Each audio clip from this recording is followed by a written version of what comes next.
예, 암호학 강의 두 번째 시간 계속 하도록 하겠습니다. 예, 이번에는 이제 대칭키 암호 관련해서 살펴보도록 하겠습니다.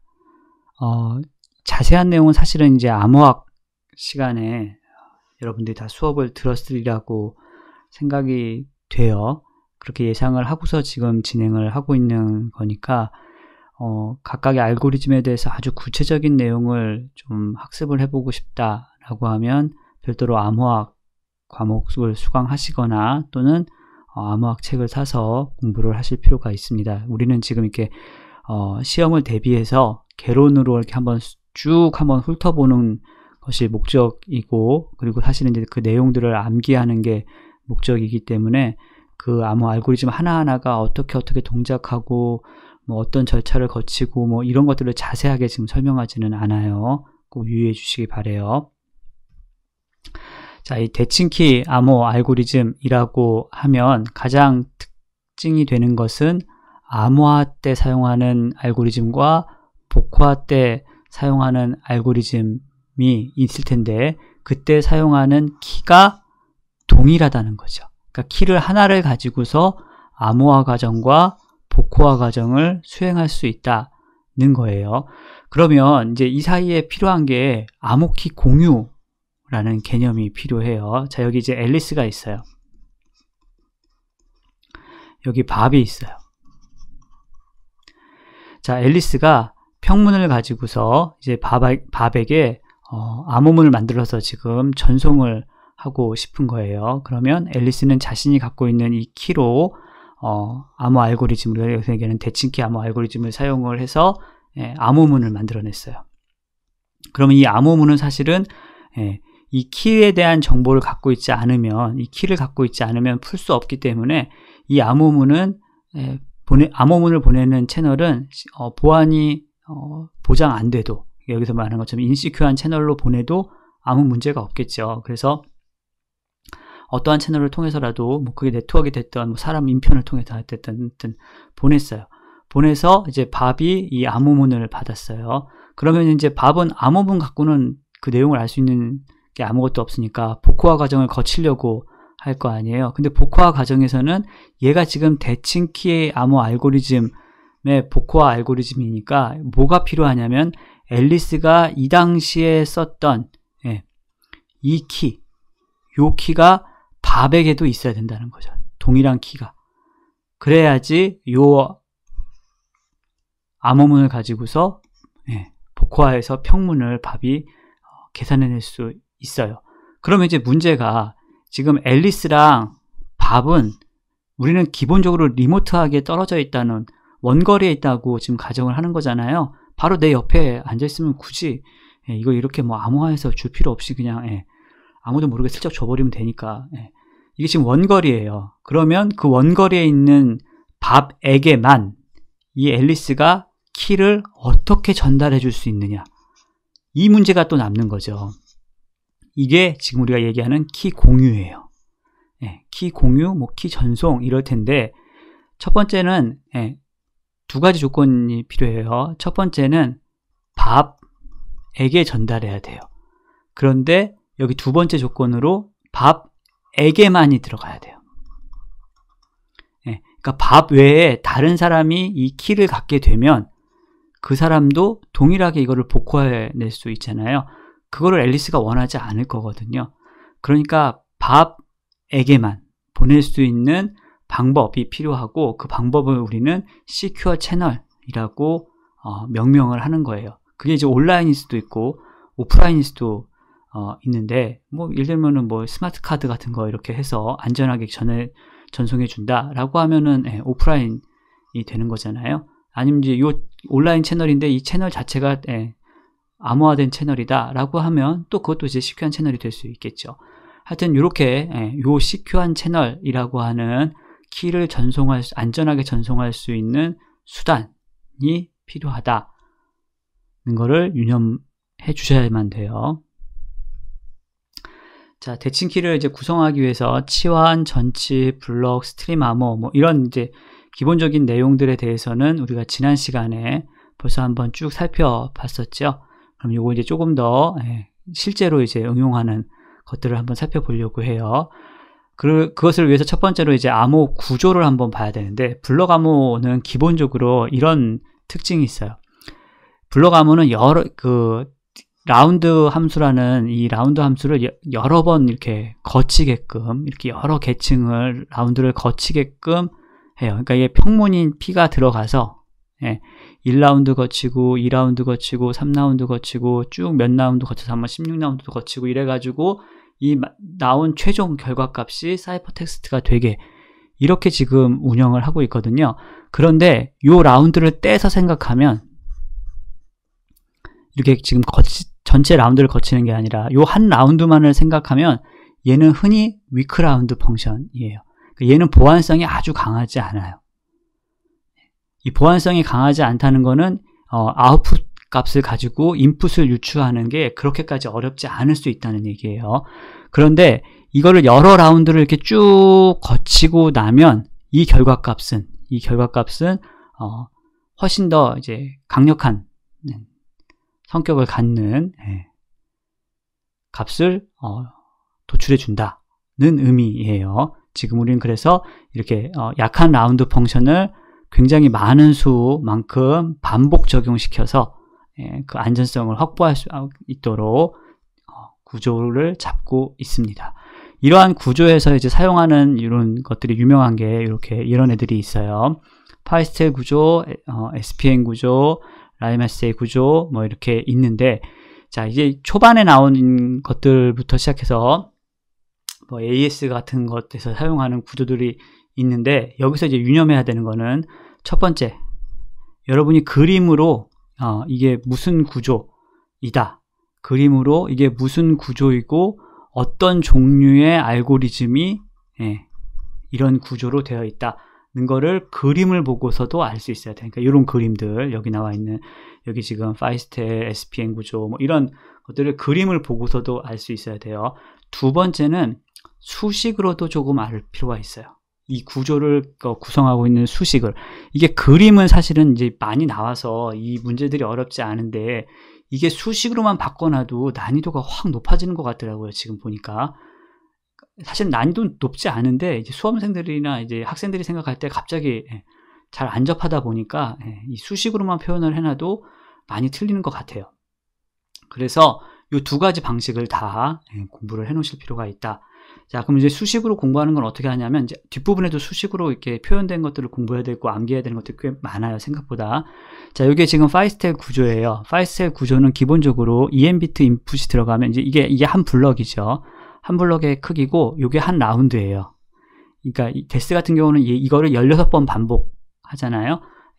그래서 요게 이제 i번째 라운드 다라고 하면, 내가 이렇게 그 EM 비트가 있을 때 좌측을 li, 우측을 ri, 이렇게 이제 표현들을 많이 하죠. 그럼 이제 그대로 한번 보는 거예요.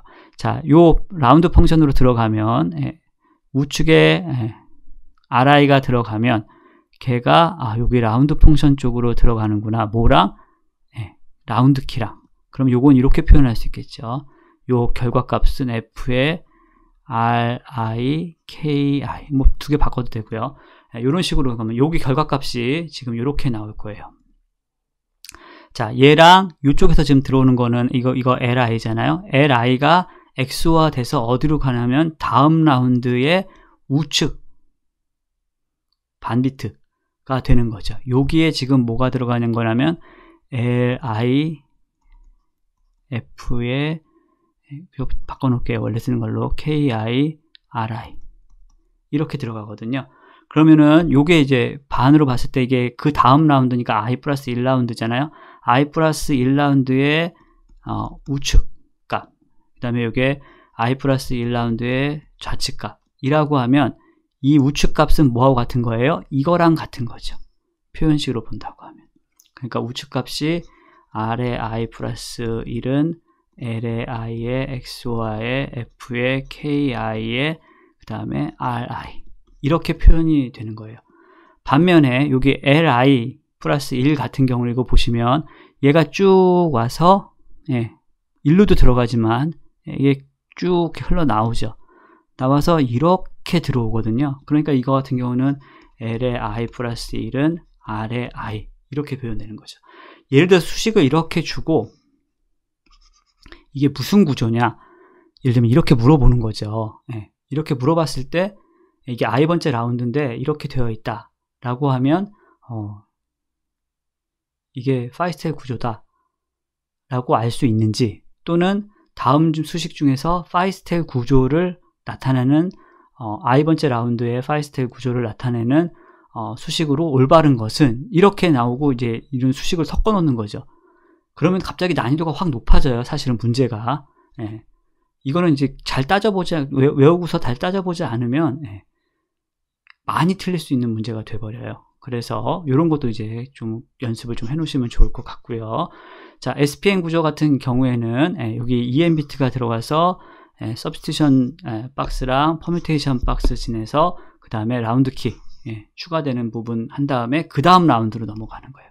이 작업을 여러 번 반복하게끔 되어져 있어요. 지금 상황에서는 사실은 이제 얘하고 얘만 많이 유명하기 때문에 암기해도 되는데, 이제 자꾸 시험 문제가 그 난이도가 자꾸 이제 높아지잖아요. 왜냐면 이제 기출 문제들이 워낙 많다 보니까. 그래서 이제 이 구조도 추가로 더 아셔야지 되고요. 이 구조도 마찬가지로 이제 이렇게 수식으로 표현할 수 있어야 돼요. 그래서 여기 반 비트 봐서 여기가 RI, LI 라고 들어가면 반반 들어와서 라운드 함수 들어왔을 때 이게 당장 LI, XO와 RI가 요 F 함수 들어가죠. 거기에 키가 나온 다음에 그게 다시 각각의 LI랑 요 값의 XO가 돼요. 그래서 나온 게 여기 L의 I 플러스 1 같은 경우는 L의 I의 XO와의 F의 라운드 키의 LI, XO와 RI 뭐 이런 식으로 이제 쓰여질 수 있는 거죠. 그래서 이런 것들을 이제 추가적으로 좀 정리를 해서 암기를 하고 계신 게 좋을 것 같습니다. 이 블럭 암호는 그래서 이 S박스랑 기본적으로 P박스들의 개념을 기본적으로 이제 뭐라고 할까 섞어서 적절하게 잘 섞어서 설계를 하고 있고요. 그 뭐 이제 안전성 따지려면 불함수 같은 거를 배우셔야 되는데 우리는 이제 암호를 공부하는 사람들이 아니잖아요. 그 잘 짜여진 암호 시스템을 가져다가 효율적이고 안전하게 사용할 수 있어야지 돼요. 이 암호 알고리즘 자체를 설계하고 그 안전성을 검사하고 하시는 분들은 따로 있으시기 때문에 그분들이 그거 다 잘 해주실 거예요. 그렇게 믿고 우리는 지금 잘 갖다가 쓸 수만 있으면 되니까 거기까지는 안 보셔도 될 것 같아요. 자, 파이스텔 구조예요. 1973년에 IBM에서 처음 나왔고요. 이게 이제 각 구조의 역사들도 나올 수 있기 때문에 외워 놓으셔야 된다는 거예요. 자, 데스를 포함한 이런 알고리즘들, 데스, 시드를 포함한 이런 알고리즘들이 다 파이스텔 구조로 되어져 있고요. 특징으로는 암호 알고리즘하고 복호 알고리즘이 동일한 구조를 갖고 있어요. 이제 동일한 구조를 갖고 있기 때문에 우리가 이거를 시스템을 가져다가 쓴다고 하거나 소프트웨어로 구현한다고 할 때 암호 알고리즘 따로 구현하고 그 다음에 복호 알고리즘 따로 구현하고 이럴 필요가 없다는 거예요. 완전히 똑같지는 않은데 이제 설명을 하겠지만 아주 조금만 더 추가하면 거의 그대로 사용할 수 있다는 내용이에요. 아주 간략하게만 한번 설명을 해보면 이게 라운드 함수예요. 한 라운드 함수를 봤을 때 여기 이제 좌측에 들어가, 이 앞부분에 배웠던 거니까 우측 들어가서 얘가 이렇게 우측에 이렇게 나오고 그 다음에 여기 XO와 F 함수의 결과값으로 XO화 돼서 이렇게 나오잖아요. 그러면 예를 들면 이제 복호화 한다고 하면 이 라운드 함수가 이제 거꾸로 들어갈 거 아니에요. 얘가 이제 요 한 라운드만 본다고 하면 얘가 사이퍼 텍스트고 얘가 플레인 텍스트니까 내가 갖고 있는 그 값은 이 값이 되는 거죠. 그러니까 이 값을 디크립션 쪽에다가 집어넣으면 이 값이 나와줘야지 되잖아요. 그래서 이제 이렇게 이 값을, 여기 있는 값을 디크립션 알고리즘에다가 갖다 넣을 때 요 반 나눈 거를 이렇게 지금 순서만 바꾸는 거예요. 순서만 바꿔서 한번 생각을 해보면 그러면 이제 금방 나와요. 자, 여기 RI에다가 F에서 나온 값 그냥 F로만 쓸게요. 다 쓸까요? F의 KI의 LI 값을 집어넣어서 XOR을 했어요. 그게 얘예요. 여기다 나오는 L의 i-1 이렇게 나오는 거죠. 그러니까 ri에다가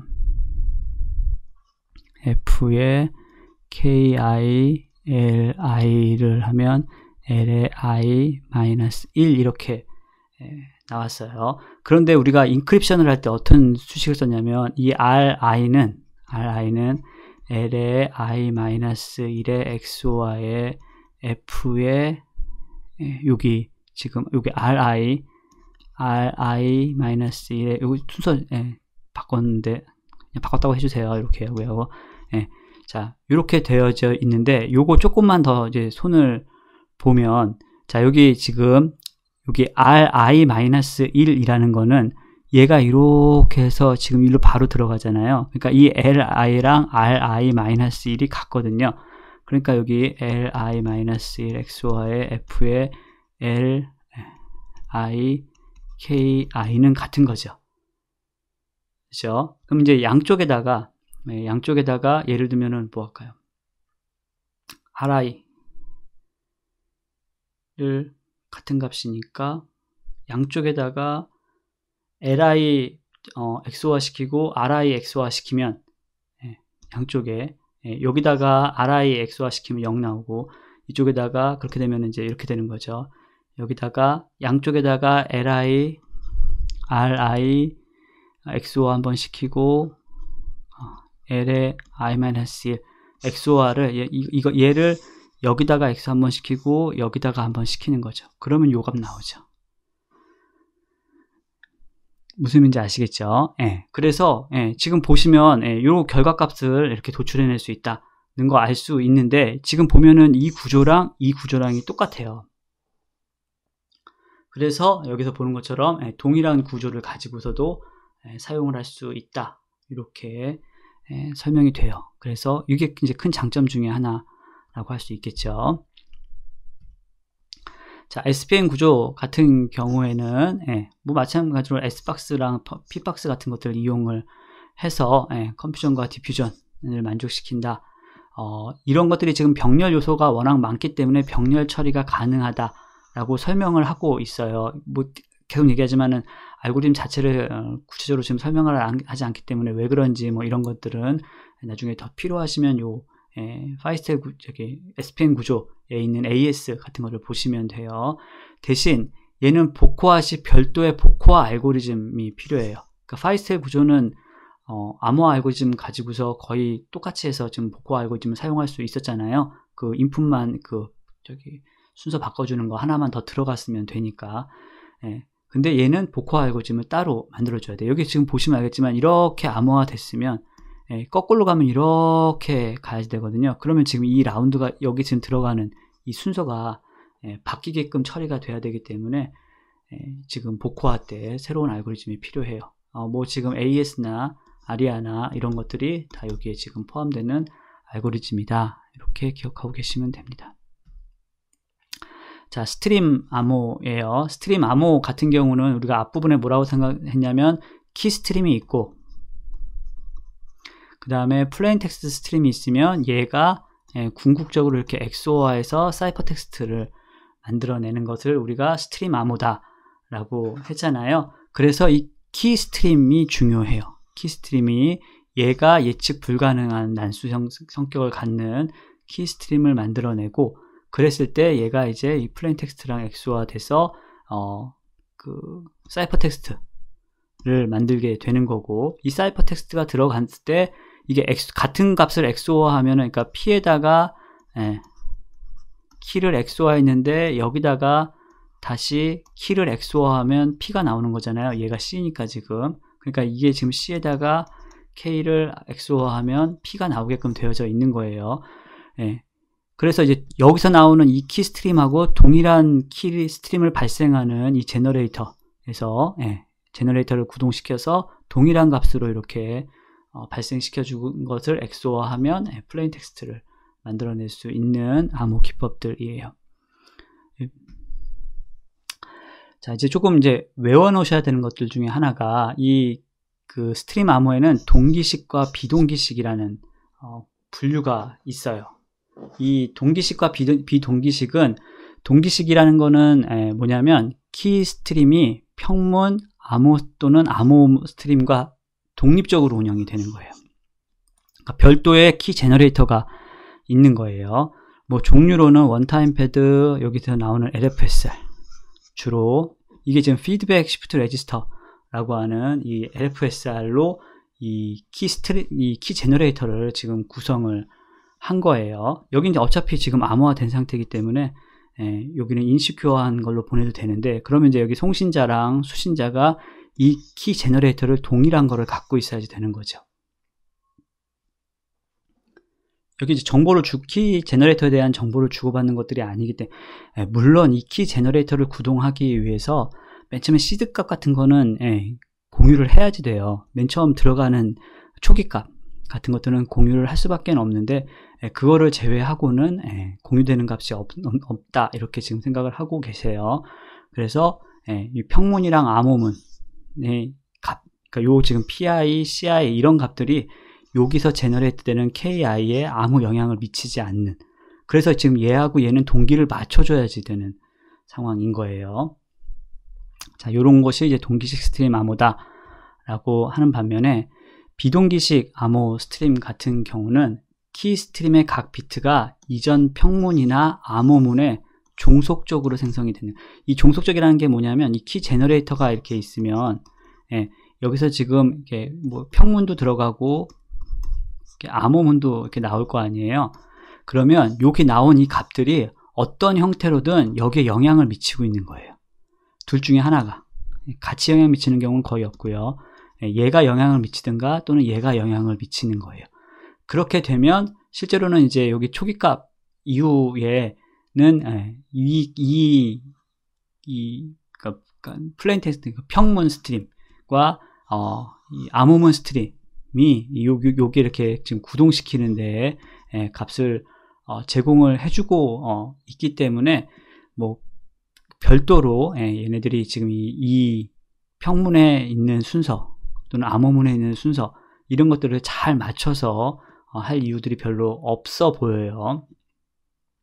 자, 종류에는 블럭 암호에서 사용하는 모드 중에, 뒤에 이제 모드에 설명할 텐데, 이 피드백 모드들이 있어요. 앞부분에 뭐라고 붙어 있는 피드백, 이렇게 되어 있는 이 피드백 모드들이 사실은 요 비동기식 암호, 스트림 암호를 만드는 애다. 얘가 이제 이 CFB 모드를 설명을 하고 있는 애인데, 이거 보시면, 자, 여기 지금 보시면 이 위는 키 다 제너레이터예요. 지금 그러니까 여기서 키 제너레이터에서 키 스트림이 나온 거예요. 키 스트림이. 그 다음에 이 플레인 텍스트랑 여기서 XOR 됐어요. 이게 비트 단위로 만약 처리될 수도 있고, 아니면 블록 단위로도 처리될 수 있는 거예요. 얘가 이렇게 나와서 이 사이퍼 텍스트가 나왔는데, 이게 지금 어디로 들어가요? 이렇게 키 제너레이터의 인풋으로 들어가는 거예요. 무슨 말씀인지 아시겠죠? 그래서 키 제너레이터가 이제 또 다른 키를 또 하나 생성을 해야 돼.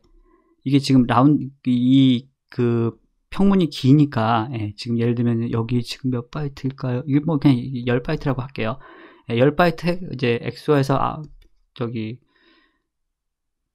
암호문 10바이트를 만들었어요. 그럼 이제 그 다음 10바이트를 또 암호화하기 위해서 여기서 키 스트림이 나와줘야 되는데, 그때 그 전번에 나왔던 요 값이 이렇게 들어간다는 거죠. 얘는 암호문의 종속적이다, 이렇게 볼 수 있는 거죠. 요거 이제 평문의 종속적인 것도 만들어낼 수 있을 거예요. 이런 것, 이렇게 운영하는 것을 우리가 비동기식 스트림 암호다라고 이야기합니다. 자, 이제 원타임 패드 같은 경우에도 얘는 이제 암호화를 수행할 때마다 키 스트림을 랜덤하게 사용을 한다는 거고요. 슈노우에 의해서 1949년에 해독이 불가능하다라고 지금 증명이 논문으로 되어 있는 상태입니다. 그래서 이거 좀 보는 것처럼 여기서 이제 기본적으로, 그런데 계속 얘기하는 건데요. 이게 지금 리모트 하기 때문에 여기서 나온 이 값을 이쪽으로 이제 어떻게 전송해 줄 거냐 하는 거는 여전히 남는 거예요. 그거는 이제 어떻게 하든 안전하게 제공이 되어져 있다라고 가정을 하고 있는 겁니다.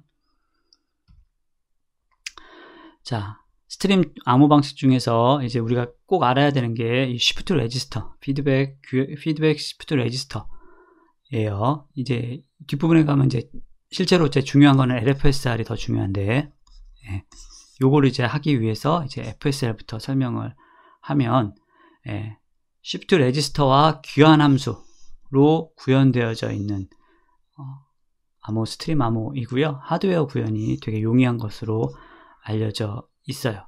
그래서 여기서 지금 보신 것처럼 이런 이제 시드 값들을 가지고 있으면 이 시드 값이 제너레이터에 이렇게 들어가서 이제 이렇게 키 스트림 나오고 얘가 평문 스트림하고 XOR화 돼서 이런 식으로 지금 사이퍼 텍스트가 만들어진 거고요.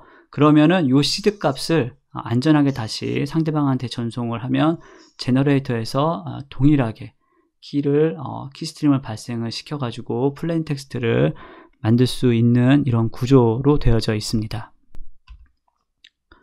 자, 그런데 여기서 이제 얘가 귀환 함수라는 개념을 사용을 하고 있어요. 그럼 이제 이게 무슨 의미냐 하면 여기서 만드는 이 키 제너레이터 이 기능을 보는 거예요. 자, 이 안으로 이제 들어가면 얘가 지금 이제 키 스트림을 만들 때 이제 요런 방식으로 만든다는 거예요. 이 피드백 펑션을 사용을 해서, 그래서 맨 처음에 이제 인풋 시드 값이 들어가면 이 인풋 값들이 각각의 레지스터에 이렇게 들어가는 여기에 초기화돼서 값이 들어가요.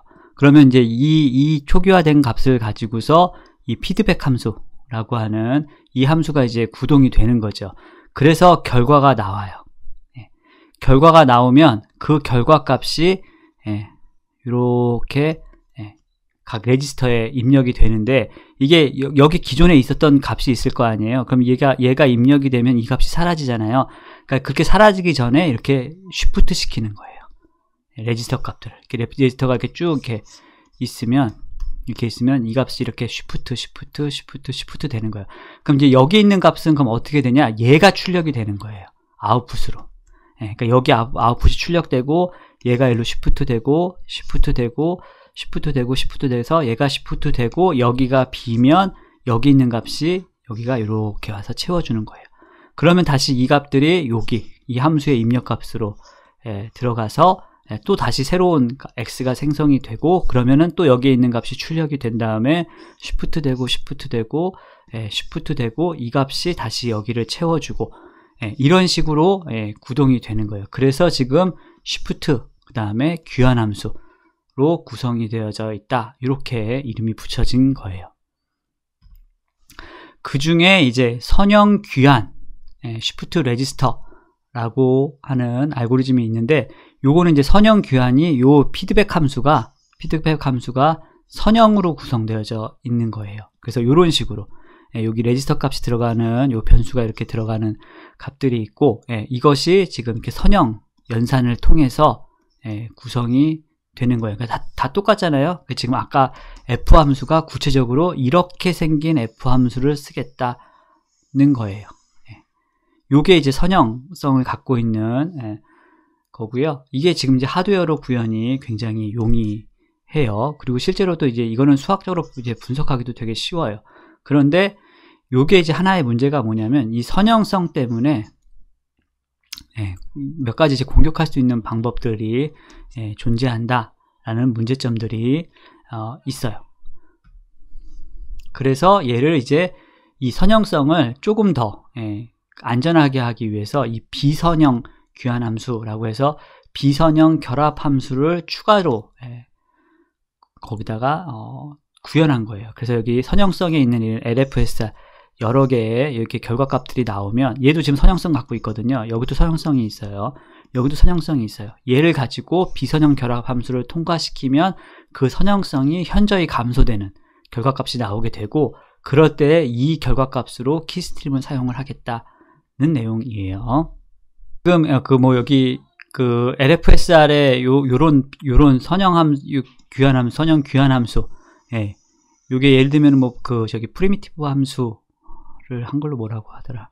하여튼 요 함수를 최대 주기를 갖게 만드는 함수, 이런 것들은 지금 이제 암호학에서 다 배웠으리라고 지금 생각을 하고 있는 거예요. 예, 그게 더 필요한데, 그러니까 지금 계속 얘기하는 거는 여기서는 지금 개론을 쭉 훑어주는 거예요. 그리고 이게 좀 더 필요하고 난이도가 조금 더 높게 나올 수 있는 부분들이 있기 때문에, 만일 이렇게 지금 우리가 LFSR을 여기서 소개를 했으면 여러분들은 이 여기 있는 것만 지금 공부하면 안 되는 거예요. LFSR이 뭐다 라고 해서 적어도 이렇게 요약해 가지고 공부는 지금 하고 있으셔야지 돼요. 이거를 다 이걸 전체를 지금 다 해주려면은 암호화학은 지금 한 학기 과목이잖아요. 그래서 그 한 학기 과목을 다 가져다가 쓸 수가 없어요. 그러니까 조금 유념해서 해주셨으면 좋겠어요.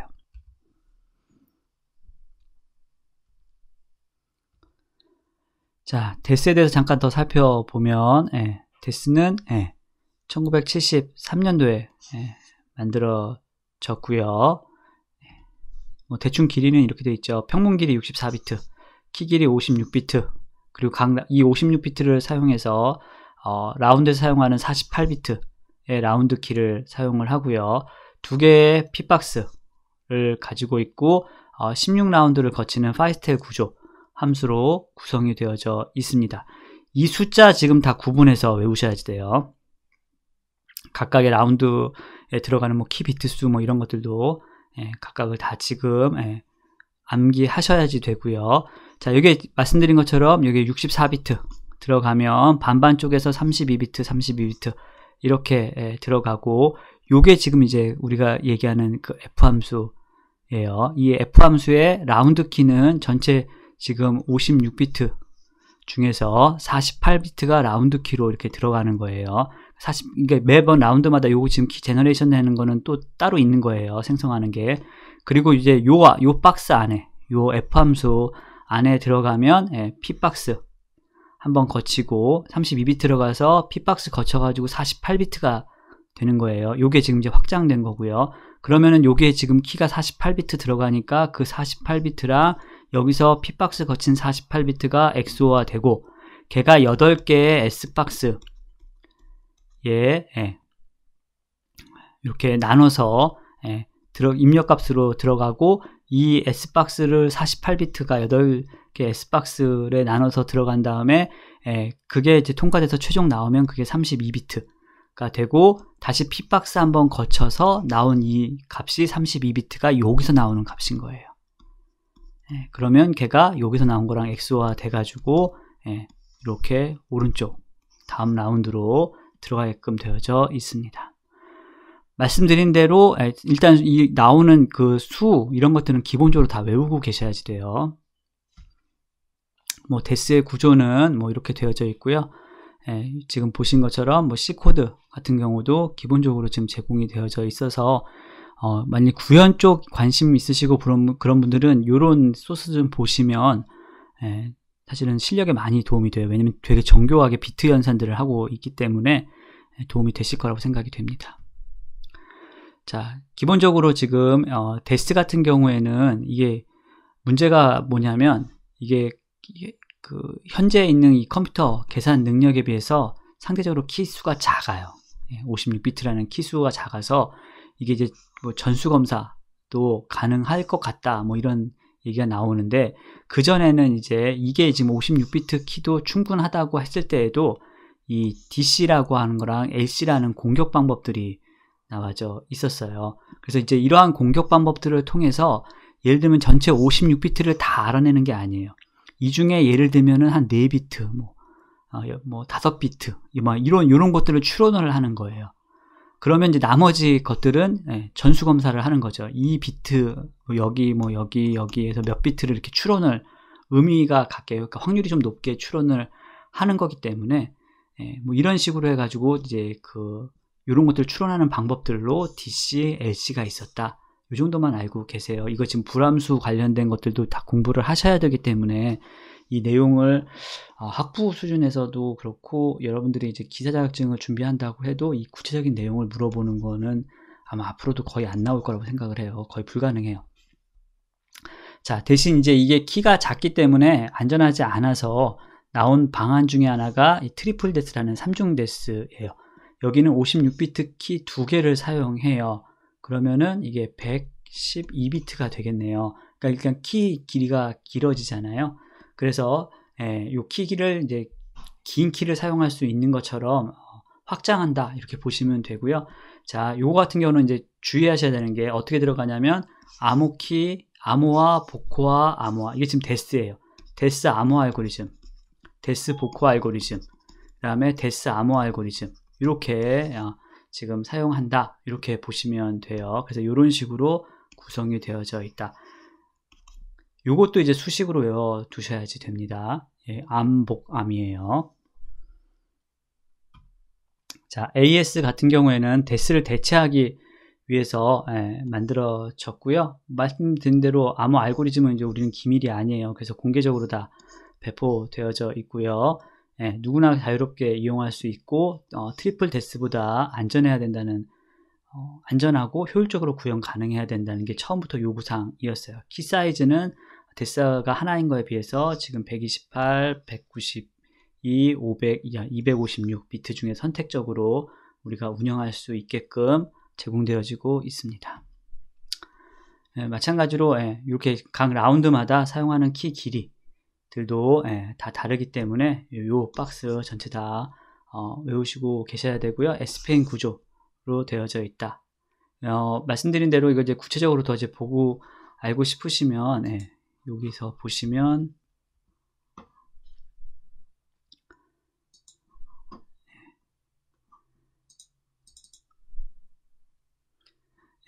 이와 같이 이제 이런 그 스탠다드 문서들이 다 있어요.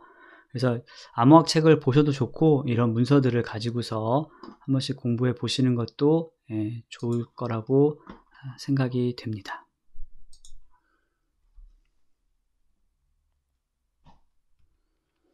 국산 알고리즘은 사실은 이게 이제 정보보 기사하고 산업기사가 국내용 자격증이기 때문에 이 국산 알고리즘에 대한 질문들이 주기적으로 계속 나오고 있어요. 그래서 종류 정도는 알고 계셔야지 됩니다. 128비트 블록 암호 알고리즘이 이제 시드라고 할 수 있고요. 기본적으로 이게 파이스텔 구조를 갖고 있는 아이다 라고 보시면 됩니다. 아리아라는 국산 알고리즘도 있고요. 이게 이제 그 시드보다는 이제 이후에 나온 알고리즘이에요. 특성 다 알고 계셔야겠죠. 128비트 사용하고 블록은 128비트 사용하고 있고 키 보시면 AES하고 동일한 게끔 나와져 있습니다. 라운드도 이렇게 여러 라운드 중에 선택적으로 사용할 수 있어요. 그러니까 AES가 기본 모델처럼 보이죠. 이게 나온 다음에 이제 거기에 대응될 수 있도록 국내에서 개발한 알고리즘이다. 이렇게 보이고요. 이것도 마찬가지로 이제 필요하시면 요거 조금 이제 찾아보시면 이런 식으로 알고리즘 상세 설명서 같은 것들을 인터넷에서 쉽게 찾아보실 수 있어요. 그래서 이런 거 한번 찾아서 읽어보시는 것도 전반적인 이해를 높이는 데 도움이 되실 거라고 생각이 됩니다. 이제 그 다음으로 이제 중요한 게 여기 나오는 이 암호 알고리즘 모드들이에요. 이 암호 알고리즘 모드들 같은 경우에는 실제로 이제 블록 암호 알고리즘이 있으면 그것들을 어떤 식으로 구현할 거냐에 대한 설명이라고 볼 수 있어요. 자, 여러분들이 이제 여기도 주의해야 되는 게 첫 번째, 각각의 모드를 그림으로 구분할 수 있어야지 돼요. 그림으로 구분할 수 있어야 되고 특징, 특별히 그 다음에 여기서는 오류 전파, 오류가 났을 때 그게 어느 정도 영향을 미치는 나는 그 에라 프로퍼게이션이라는 오류 전파들을 알고 있어야 돼요. 또 하나는 각각의 모드를 수식으로 표현한 것들도 좀 익숙하게 알고 있으셔야 돼요. 계속 얘기하는데 그림으로 나오는 거는 그렇게 어렵지 않아 보여요. 그런데 수식으로 나오는 거는 생각만큼 그렇게 쉽게 구분이 잘 안 돼요. 그래서 요거 반드시 수식으로 나오는 것도 구분해서 공부를 하시기 바랍니다. 자, 일렉트릭 코드북 모드라는 22 모드예요. 얘는 동일한 평문 블록에 대해서 항상 동일한 암호문이 나와요. 왜 그러냐면, 자, 플레인 텍스트가 이렇게 길게 있으면 걔를 이제 블록 단위로 이렇게 쪼갠 거잖아요. 각각을 쪼개가지고 첫 번째 블록, 두 번째 블록, 세 번째 블록 이렇게 나눠지면 뒷부분에 일단은 요 블록 단위를 맞춰서 패딩도 해야지 되고요. 자, 이렇게 패딩 처리까지 해가지고 이렇게 블록 단위를 다 만들었어요. 그러면 각각의 블록을 독립적으로 암호화 시키는 거예요. 보시는 것처럼 두 개 연계된 게 하나도 없잖아요. 그러니까 예를 들어서 이 첫 번째 블록이랑 두 번째 블록이 같다. 아니면 첫 번째 블록이랑 세 번째 블록이 같다. 라고 하면 당연히 지금 암호문도 똑같이 나올 수밖에 없다는 거죠. 그래서 이제 이 예가 많이 쓰이는데, 근데 사실 이제 실제로 지금 이렇게 암호화 되는지는 모르겠어요. 안 해봐서 사실은. 이게 이제 개론상으로 본다 그러면, 예를 들면 여기하고, 여기하고가 지금 다 흰색이잖아요. 그러면 여기 암호화 시켰을 때 여기에 암호된 값과 여기에 암호된 값이 같을 수밖에 없다는 거죠. 그래서 전체적으로 이렇게 같은 것들은 같은 값으로 암호화가 될 거기 때문에 이 암호화된 내용을 보고서 대략적으로 유추가 가능하다는 단점이 있는 거예요. 22 모드에서는. 계속 말하는데 이게 지금 이렇게 이게 JPG가 암호하면 이렇게 나온다? 그 얘기는 확인을 안 해봤어요. 자, 이런 단점을 이제 극복하기 위해서 가기 전에 그럼 이제 얘 같은 경우는 이렇게 되는 거죠. 한다고 하면 PI에 K 이렇게 들어가면 얘는 CI 이렇게 나오는 거죠. 얘가 지금 몇 번째 블럭이라는 거예요. 그러면 이런 식으로 이제 나온다. 수식으로. 자, CBC 모드 같은 경우는 얘가 지금 체인 성격을 갖고 있는 거예요. 그래서 여기서 보시는 것처럼 각각의 평문 블럭은 암호화 되기 전에 이전 암호문 블럭과 XOR 돼야지 돼요. 그리고 그림에서 본다고 하면, 자, 얘는 지금 첫 번째니까는 그 전에 암호화된 게 없잖아요. 그래서 이제 이니셜 벡터가 항상 초기 벡터가 필요해요. 그래서 초기 벡터하고 XOR 되고 걔가 여기 블록 사이퍼의 인풋 값으로 들어가는 거예요. 그래서 사이퍼 텍스트가 나왔어요. 자, 이제 두 번째 블록을 암호화 하려고 하면 여기 암호화된 게 지금 어디하고 XOR 되냐면 이 두 번째 블록과 XOR 돼서 들어가는 거예요. 그러니까 얘를 지금 수식으로 표현한다면 이렇게 되는 거죠. 내가 i번째 블록을 i가 1보다 크다라고 하면 i번째 블록을 암호화하고 싶어요. 그럼 얘를 뭐하고 XOR해요? i-1번째 블록에서 나온 사이퍼 텍스트 하고 XOR한 요 값을 키하고 같이 인크립션 하는 거죠. 그래서 뭐가 나와요? CI가 나오는 거죠. 자, 보시면 이 그림을 보면 이게 CBC 모드다는 거 조금 이제 암호화 공부하시면 누구든 이제 금방 알 수 있어요. 그런데 이렇게 수식을 표현해 놓고 나서 이게 무슨 모드냐 이러면 조금 이제 난이도가 달라져 보이죠. 그래서 여기 수식도 잘 보셔야지 되고요. 자, 특징으로는 암호문 블럭 한 개가 손상되면 복호화 시 두 개의 평문 블럭에 영향을 미친다. 자, 이 얘기는 무슨 얘기냐면, 자, 첫 번째 예를 들면 첫 번째든 두 번째는 똑같아요. 예를 들면 예로 할게요. 자, 두 번째 블럭이 잘못됐어요. 얘가 지금 사이퍼 텍스트가 오류가 생긴 거예요. 얘는 지금 정상이에요. 자, 그러면 얘가 이제 거꾸로 들어가니까 이렇게 들어가서 키 나와서 여기로 이제 값이 나와야지 되잖아요. 근데 얘가 지금 잘못된 오류가 있는 값이니까 여기 나오는 요 순간에 나온 이 값은 얘는 오류가 있는 애일 거라는 거죠. 그러면 여기서 이게 정상적이니까 정상이 들어오고 여기 오류된 값이 들어와서 XOR을 하면 이 값은 어떻게 돼요? 얘 비정상이죠. 제대로 평문으로 안 나올 거예요. 자, 그런데 얘가 오류가 있는 애가 이번에는 여기까지 영향을 미치는 거죠. 얘는 정상이에요. 얘는 지금 오류가 없어요. 그럼 이렇게 들어가서 여기 나왔을 때 이 결과값, 여기 나온 이 결과값은 정상이에요. 근데 얘가 비정상이거든요, 지금. 여기 나오는 값이. 그러니까 정상과 비정상이 XOR 되니까 이 값도 비정상이 되는 거죠.